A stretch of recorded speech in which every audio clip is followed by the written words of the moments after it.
Hello student, मैं शिवानी सोलन आपका welcome करती हूँ आपके अपने यूट्यूब चैनल एसएससी बुलेट पर।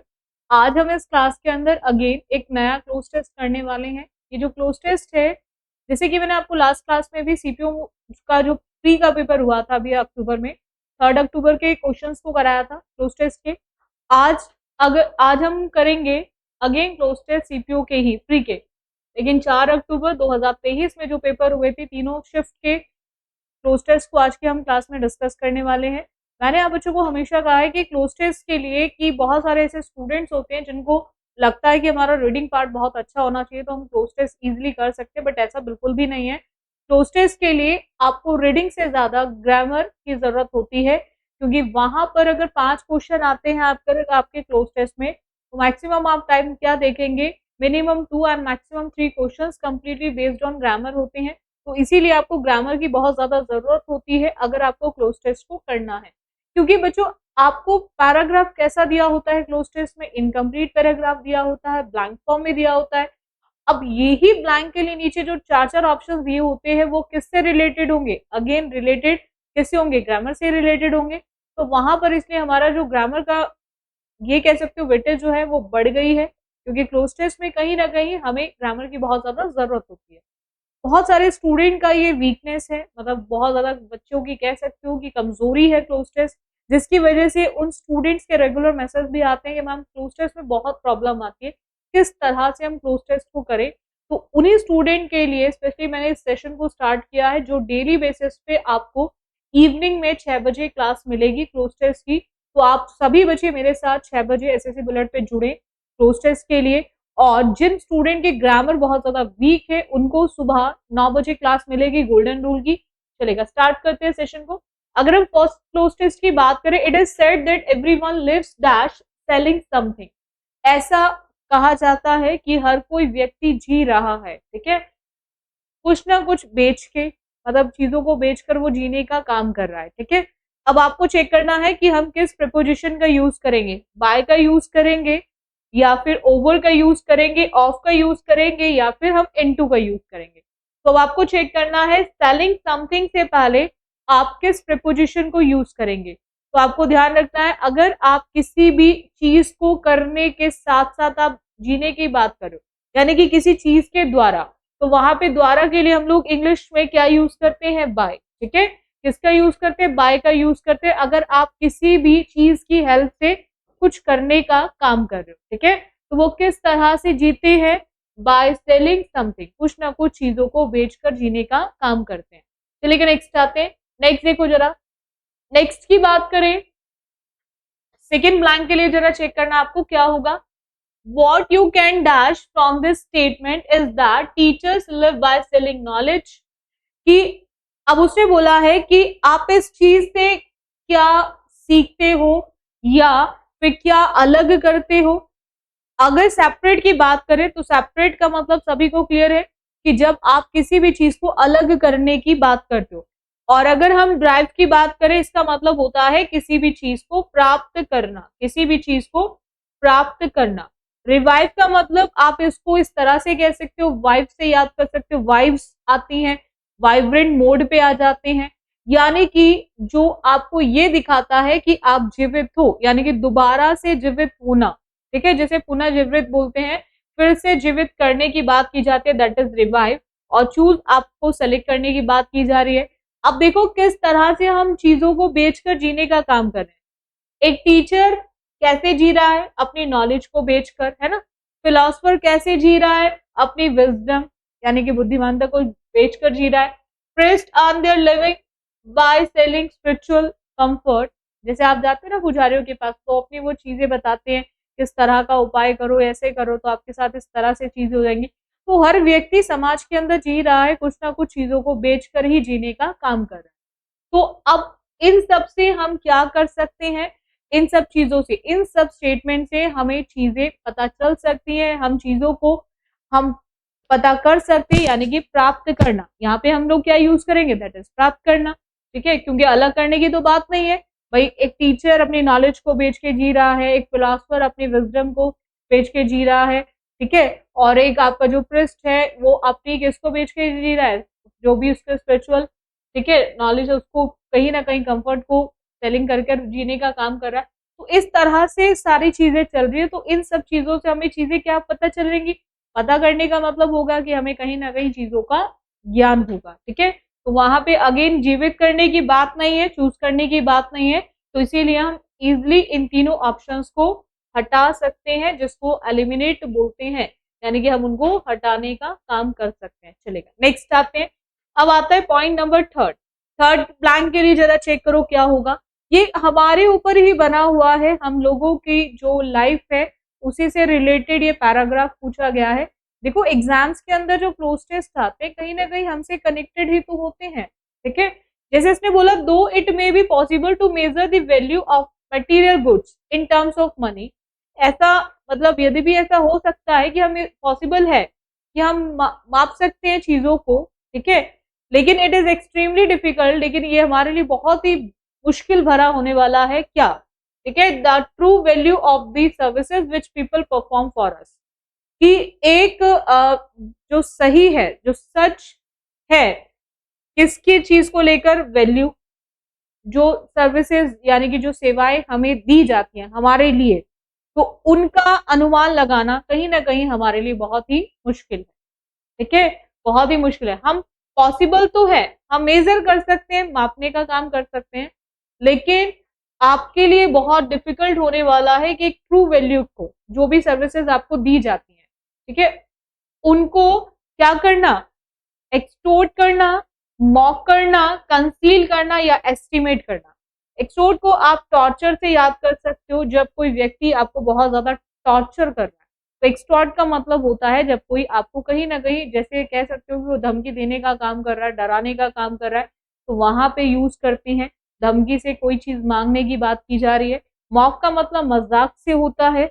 और कंसील, सील से याद कर लो, जिसको आप सील करके रखते हो, यानी कि जो चीज आप छुपा के रखते हो, वहां पर हम लोग कंसील वर्ड को यूज करते हैं। ठीक है, तो हमें ये क्लियर है कि हमें यहाँ पर, हम तो डिफिकल्ट बोल रहे हैं कि चीजों को मेजर करना बहुत ज्यादा डिफिकल्ट है ना।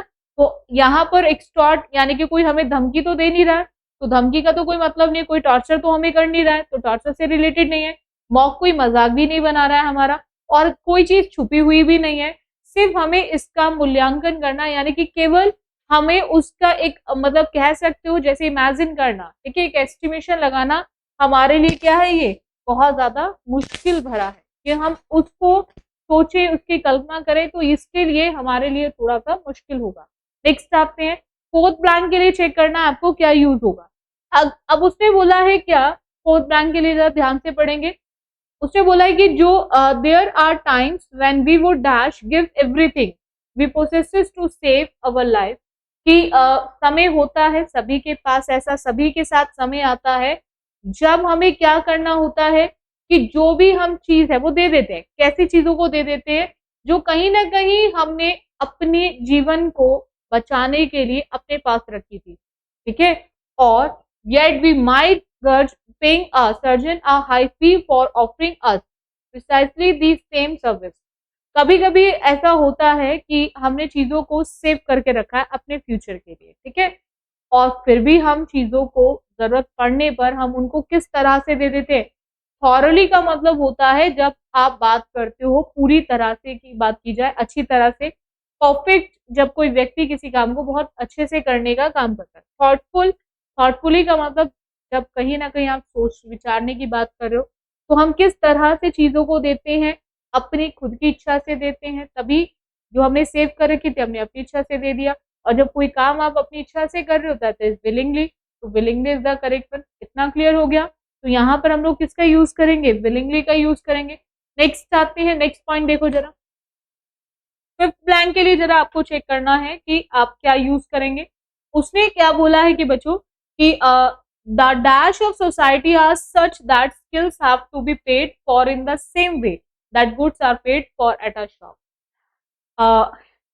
ये बिल्कुल सही है कि कहीं ना कहीं जो समाज है उसकी जो क्या है, ऑब्स्टेकल्स हैं, इंटरफेरेंसेस की बात हो रही है, कंडीशंस की बात हो रही है, कनेक्शंस की बात हो रही है, वो क्या है, ठीक है, कि जहां पर कहीं ना कहीं स्किल्स को बेचा जा रहा है ना, बेचा जा रहा है। बिल्कुल उसी तरह से जैसे आप दुकानों पे जाते हो ना, सामान बिकते हैं, जैसे आप दुकानों पे जाते हो तो वहां सामान बिकते हैं, goods are paid for at a shop.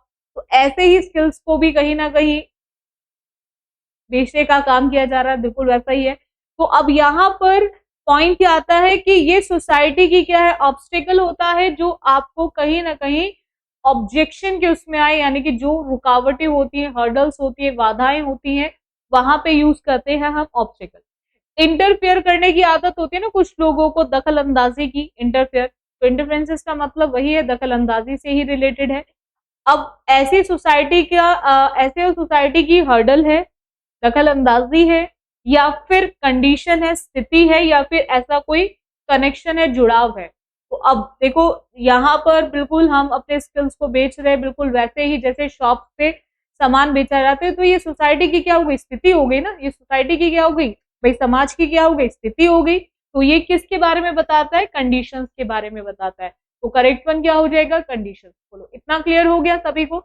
आपको पॉइंट टू पॉइंट चीजों को सीखना है और कुछ नहीं करना। अगर आप पॉइंट टू पॉइंट चीजों को सीखते हुए चलोगे तो आपके लिए ये चीजें बहुत ज्यादा इजी हो जाएंगी। तो जो आपकी वीकनेस है, जो कमजोरी है, जो आपके एग्जाम में एक अच्छे स्कोर को रोकने का काम करती है, वो अपने आप सही हो जाएगी। बाकी जिन स्टूडेंट्स को मेंस देना है, ठीक है, तो वहां तो मिनिमम 3 पैराग्राफ क्लोज टेस्ट के आने ही आने हैं। वहां 5 की जगह 10 क्वेश्चन आएंगे क्लोज टेस्ट में, एक क्लोज टेस्ट में। तो आपको ध्यान रखना है कि आपको हर एक क्लोज टेस्ट में हर एक क्वेश्चन को इसी तरह से रीड करते हुए चलना है।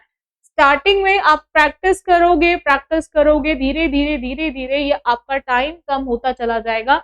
उसके लिए आप रेगुलर मेरे साथ क्लासेस लेते रहो। एसएससी बुलेट पे जो भी मैं आपको क्लासेस प्रोवाइड करा रही हूँ, जिन स्टूडेंट को सीपीओ मेंस देना है, वो सभी बच्चे रेगुलर क्लासेस लेते रहे, तो आप धीरे धीरे धीरे धीरे आप देखोगे कि इम्प्रूवमेंट आपकी होना शुरू हो जाएगी। ठीक है, चलेगा। नेक्स्ट आते हैं, among the largest species of cats in the world, tigers are powerful hunters with dash shaped strong jaws, agile bodies. They range across Asia from Russia all the way of Mata and mainline Southeast Asia.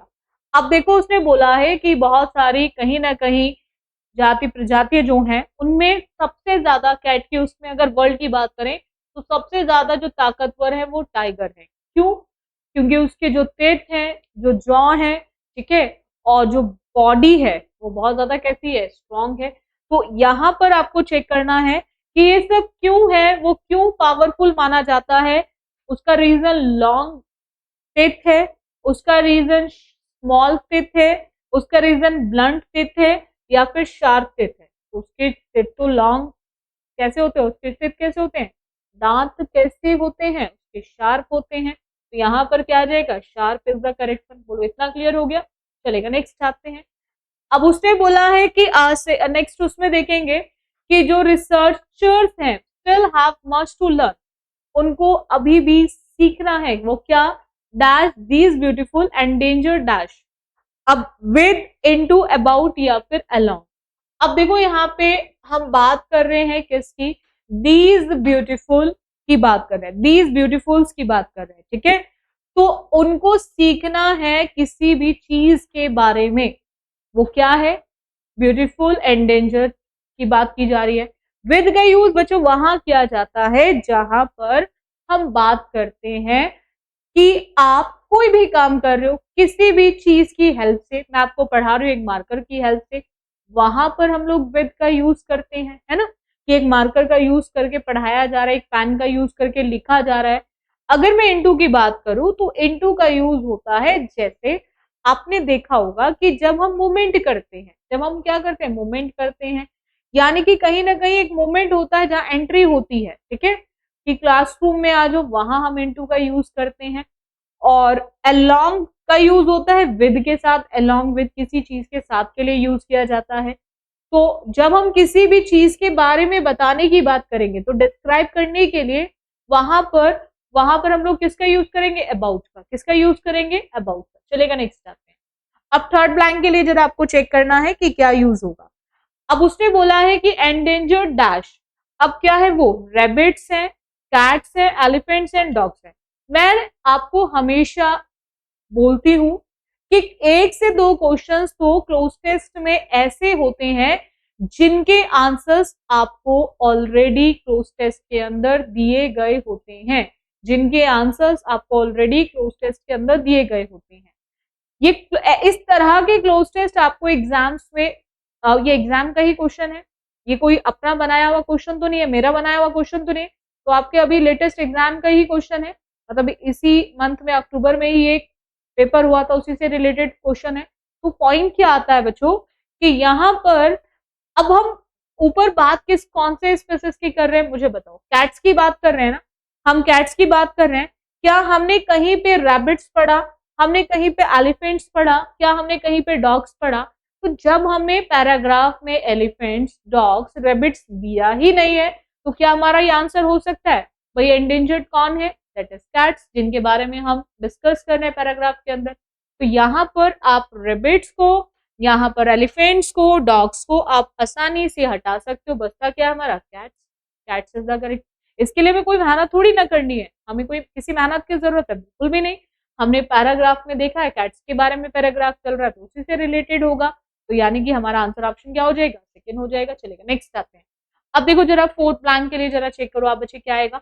अब उसने क्या बोला है कि scientist की बात हो रही है क्या? Father dash the tiger into 9 sub species की बात हो रही है and the extend Bali, Caspian and जवन sub species and the living मलयान। अब पॉइंट आता है फर्दर क्या होगा? ऐसा डिक्लेयर किया गया है, ऐसा रिस्ट्रिक्ट किया गया है, जनरलाइज किया गया है, क्लासिफाइड किया। डिक्लेयर होता है कि जैसे किसी ने कुछ भी काम किया तो उसको हमने उसकी घोषणा कर दी, भाई डिक्लेयर कर दिया कि इस तरह की चीजें होंगी। अगर हम उससे नेक्स्ट की बात करें तो अब यहाँ पर रेस्ट्रिक्शन से ही रिलेटेड रेस्ट्रिक्टेड वर्ड है, और जर्नल वे में हम बताते हैं ना साधारण तौर पर, मतलब इस तरह से हम चीजों को बताने का काम करते हैं, तो एक जर्नल सा व्यू है सभी का, ठीक है। तो अब हमें क्लियर है कि यहाँ पर उनको क्या किया गया है? 9 सब स्पीसीज के अंदर तो क्या किया गया होगा? उनका वर्गीकरण होगा, भाई बांटा गया है ना, भाई 9 उसमें विभाजित करने के काम कर रहे हैं, तो वर्गीकरण ही तो है जिसको क्लासिफिकेशन बोलते हैं। जिसको क्लासिफिकेशन बोलते हैं उसी को हम लोग क्या बोलेंगे? क्लासिफाइड। क्या बोलेंगे? क्लासिफाइड। तो उसको लगभग 9 में बांटने का काम किया गया है, तो यानी कि वो क्या है? क्लासिफिकेशन, दैट इज वर्गीकरण। तो यहाँ पे हम उसको क्लासिफाइड को यूज करेंगे। चलेगा, नेक्स्ट आते हैं। फिफ्थ ब्लैंक के लिए जरा देखो क्या होगा। अब देखो पॉइंट क्या आता है कि एक नेशनल जू की बात की जा रही है, कंजर्वेशन बायोलॉजी इंस्टीट्यूट की बात की जा रही है, is home to Sumatran and Amur tigers. अब जो टाइगर्स हैं वो कैसे हैं? Are dash as critically endangered on the International Union for Conservation of Nature Red List. अब यहाँ पर न्यूमरेटेड आएगा या फिर डिटेल्ड आएगा, रिकॉर्डेड आएगा या फिर लिस्टेड आएगा। अब यहाँ पर हमने जैसे ही देखा कि करंटली मैनेज 3, तो जैसे ही आपने करंटली मैनेज 3 की बात करी है तो वहां पर ये सारी क्या दे रखी है, उसके बाद एक एक करके उनकी क्या दे रखी है? लिस्ट ही तो दे रखी है। क्या दे रखी है? लिस्ट। ये कोई डिटेल्स तो है नहीं किसी भी चीज को लेकर, कोई रिकॉर्डिंग भी नहीं है, कोई नंबर्स नहीं है, तो ये उनकी क्या है? एक लिस्ट है। तो that is listed is the correct. क्या है? Listed is the correct. इतना क्लियर हो गया सभी को? डाउट है यहां तक किसी को? चलो अब चलो एक और देखते हैं पैराग्राफ आपके लास्ट शिफ्ट का, यानी कि थर्ड शिफ्ट का ये क्लोज टेस्ट है आपके, जो 4 अक्टूबर 2023 में अभी जो पेपर हुआ था सीपीओ प्री का, उसी का ये थर्ड शिफ्ट का क्लोज टेस्ट है। Discrimination refers to the inequality. देखो डिस्क्रिमिनेशन, भेदभाव जो होता है बहुत गलत होता है, हमें कभी भी नहीं करना चाहिए। तो ये सारी चीजें, भेदभाव क्या बताता है कि कहीं ना कहीं आप लोगों को समान नहीं मान रहे हो, असमान मान के चल रहे हो, भाई इक्वल नहीं मानते हो, कहीं ना कहीं आप चीजों को मतलब समान ना मानकर, तो वही तो डिस्क्रिमिनेशन है, वही तो आपका भेदभाव है। अब dash or dash treatment of individual or collectives on the basis of attributes such as. अब एट्रीब्यूट्स की मैं बात करूं तो कहीं ना कहीं ये एक गुण विशेषता को लेकर भी कहीं ना कहीं बहुत सारे ऐसे लोग हैं, इस तरह का ट्रीटमेंट इंडिविजुअल मतलब एक एक के साथ या फिर कलेक्टिव यानी कि पूरे ग्रुप के साथ किस बेसिस पे करते हैं, उनके गुण उनकी विशेषताओं को लेकर करते हैं कि उनमें क्या है।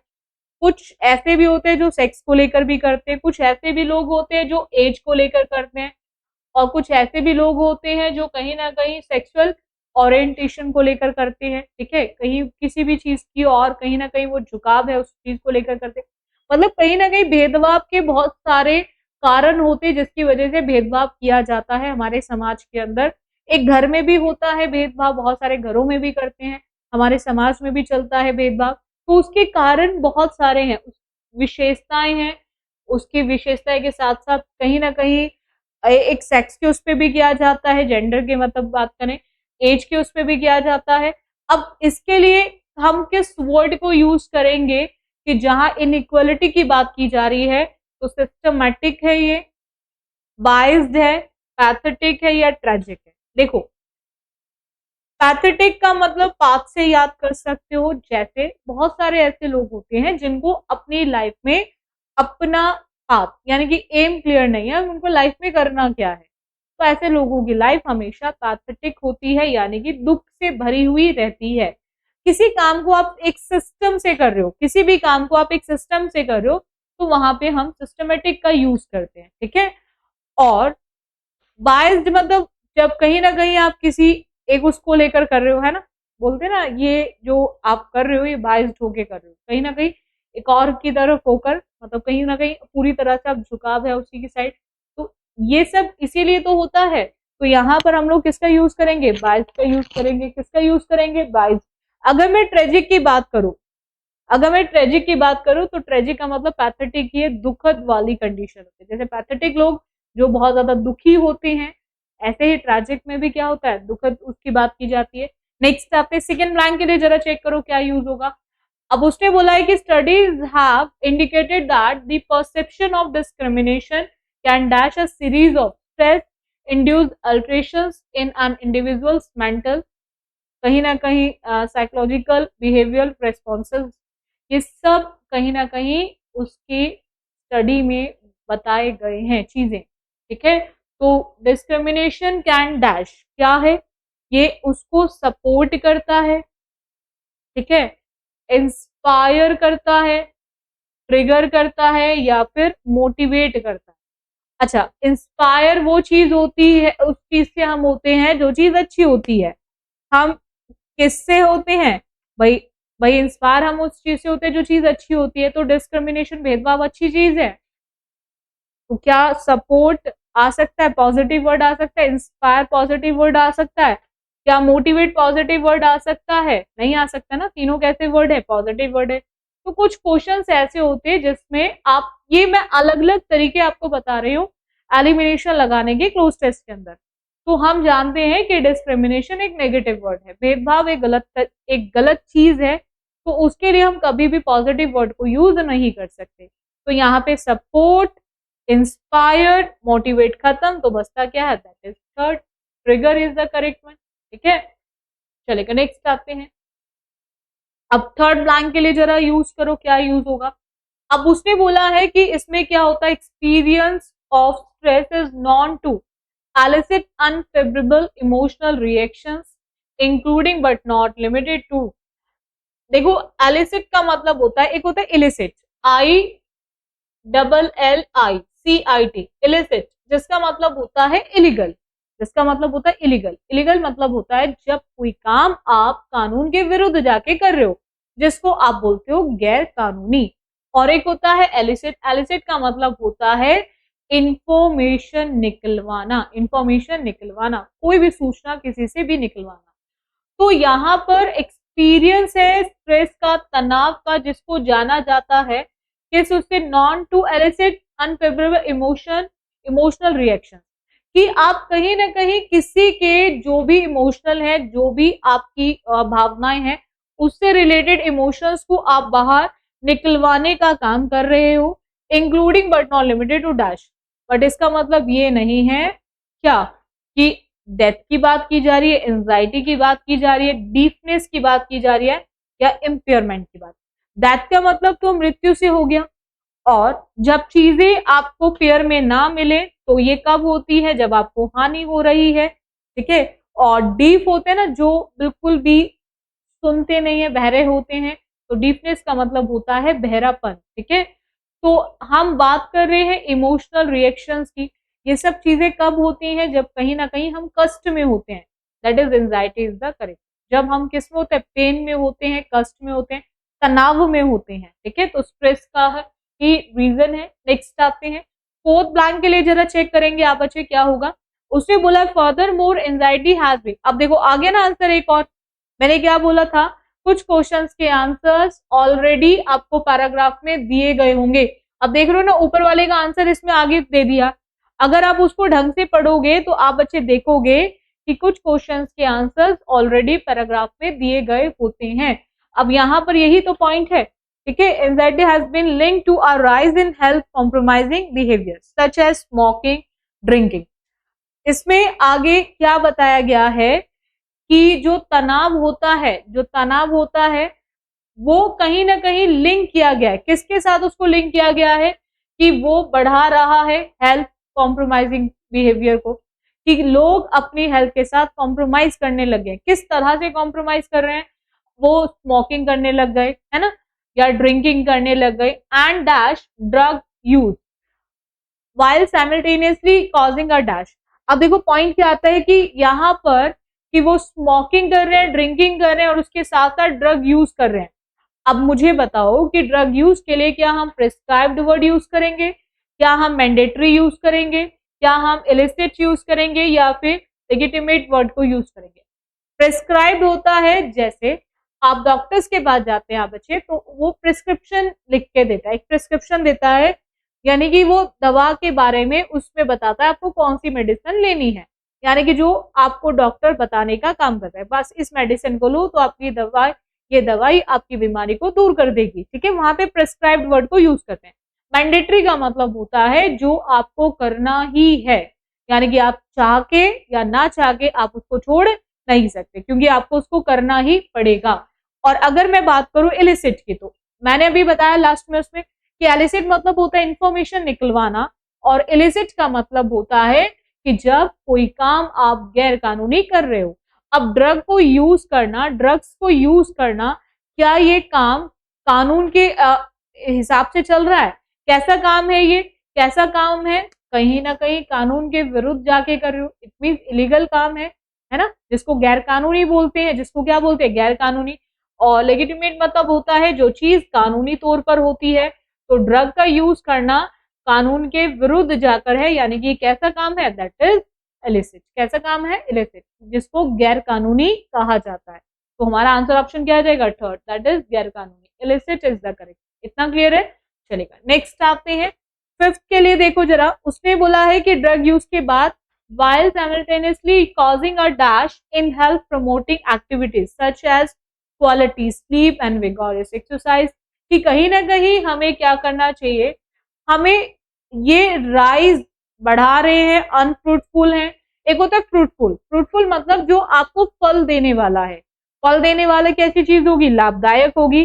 डिक्लाइन जब कोई चीज कहीं ना कहीं नष्ट होने की उस पर आती है, डिक्लाइन पीरियड आता है ना, जहां चीजें गिर रही होती हैं, ठीक है। और अपहेवल का मतलब होता है जहां पर आप बोलते हो कि चीजों में उथल पुथल चल गई है, उथल पुथल, ठीक है, उथल पुथल चल गई है, यानी कि चीजें इधर से उधर हो रही हैं, उथल पुथल के लिए यूज करते हैं।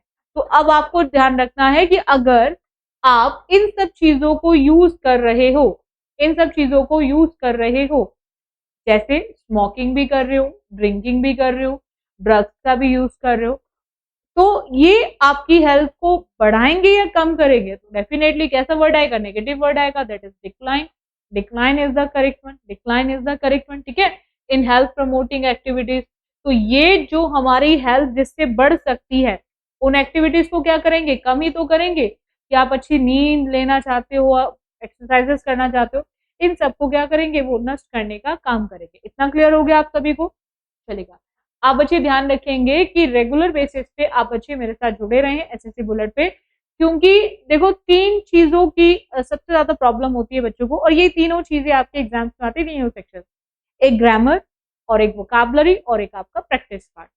ग्रामर का सॉल्यूशन मैंने आप बच्चों को बता दिया है कि डेली बेसिस पे आप बच्चे एसएससी बुलेट पे 9 बजे आपको एक गोल्डन रूल की क्लास मिलेगी, डेली एक गोल्डन रूल मिलेगा और डेली का एक गोल्डन रूल आप प्रॉपर नोट्स बनाते हुए चलें और अच्छे से लिखते चले हर गोल्डन रूल को, और उसी से रिलेटेड क्वेश्चंस मैं आपको क्लासेस में कराती हूँ। तो वो गोल्डन रूल आपके एग्जाम्स में भी पूछे जाते हैं, वही क्वेश्चंस हम क्लास में करते हैं प्रीवियस क्वेश्चंस को। इससे आपका प्रैक्टिस पार्ट अच्छा होगा जब आप लाइव क्लासेस को अटेंड करोगे, और लाइव क्लासेस में आंसर्स कैसे दे पाओगे जब आप गोल्डन रूल की क्लास लोगे। तो ये दोनों को आपको करना पड़ेगा अगर आप चाहते हो एग्जाम 2024 को क्रैक करना। अगर आप एसएससी 2024 को क्रैक करना चाहते हो, चाहे आप सीएचएसएल के स्टूडेंट हो, चाहे आप एमटीएस के स्टूडेंट हो, चाहे सीजीएल के हो या फिर सीपीओ के हो, हर एग्जाम के लिए आपको ये पॉइंट्स क्लियर होने बहुत जरूरी है। दूसरा, इसके अलावा वोकैब में बहुत सारी प्रॉब्लम आती है बच्चों को कि किस कौन से वर्ड्स पढ़े कौन सा नहीं पढ़े, तो उसका भी आपके पास एक सॉल्यूशन है कि आप डेली बेसिस पे मेरे साथ एसएससी बुलेट पे जुड़े 10 बजे वोकैब के शो में। वोकैब के शो के अंदर आपकी ये सारी कंफ्यूजन खत्म करेंगे, क्योंकि आपको वो वर्ड्स कराए जाएंगे जो आपके एग्जाम्स में पूछे जाते हैं और जो पूछे जाएंगे। तो इसीलिए आपको वोकैब वाला शो लेना बहुत जरूरी है। और ठीक 3:15 पर एक लाइव क्लास चलती है जिसके अंदर मैं प्रैक्टिस कराती हूँ मॉक टाइप में, जैसे यानी कि मिक्सचर क्वेश्चंस रहते हैं, मिक्स क्वेश्चंस रहते हैं। तो वहां पर आप अपनी प्रैक्टिस कर सकते हो, जो भी आपने गोल्डन रूल में सीखा, जो वोकैब में सीखा, तो वहां पर आके आप 3:15 पर मेरे साथ प्रैक्टिस करें डेली बेसिस पे। फिर ठीक 6 बजे आपको एक क्लास मिलेगी क्लोज टेस्ट की डेली बेसिस पे। तो वहां पर आप अपने ट्रिक्स के साथ क्लोज टेस्ट वाला पार्ट को अच्छा करें। तो मुझे नहीं लगता फिर आपको कहीं से कुछ भी पढ़ने की जरूरत है, किसी भी बुक को खरीदने की जरूरत है। आप रेगुलर क्लासेस लेते रहो, पूरा दिन आपको हर बैक टू बैक चीजें मिलती रहेंगी और उसी सीक्वेंस में आप पढ़ते चले जाओ। तो आप देखो 2024 कोई भी एग्जाम को क्रैक करना आपके लिए बिल्कुल भी मुश्किल नहीं होगा। ठीक है, बाकी क्लासेस जरूर लेना। लाइव क्लास 2 है, एक 10 बजे आपकी लाइव क्लास है और दूसरी आपकी 3:15 पर लाइव क्लास चलती है।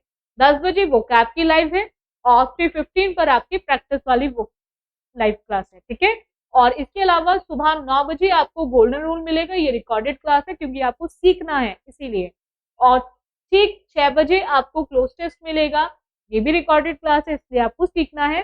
तो आप बच्चे ध्यान रखेंगे, इन दोनों क्लासेस को लेना है और इनको अटेंड करना है लाइव। ठीक है, तो आज के लिए इतना रखिए। तो thank you student for the session, बाकी करते हैं नेक्स्ट क्लास में। और मैं एक बार जरूर बोलना चाहूंगी, जिन स्टूडेंट को क्लासेस अच्छी लगती हैं तो आप बच्चे प्लीज इतना तो कर सकते हो मेरे लिए कि मैं आपको रेगुलर हर क्लासेस देती हूँ, तो आप क्लास को जरूर लाइक और शेयर कर दिया करो। बाकी जिन स्टूडेंट ने अभी तक चैनल को सब्सक्राइब नहीं किया है तो आप बच्चे जरूर चैनल को सब्सक्राइब कर दें, वो इसीलिए ताकि आपको लाइव क्लासेस और रिकॉर्डेड क्लास के नोटिफिकेशन, तो आपकी कोई भी मिस ना हो, तो इसलिए आप चैनल को जरूर सब्सक्राइब करें। ठीक है, तो thank you student for the session, बाकी करते हैं नेक्स्ट क्लास।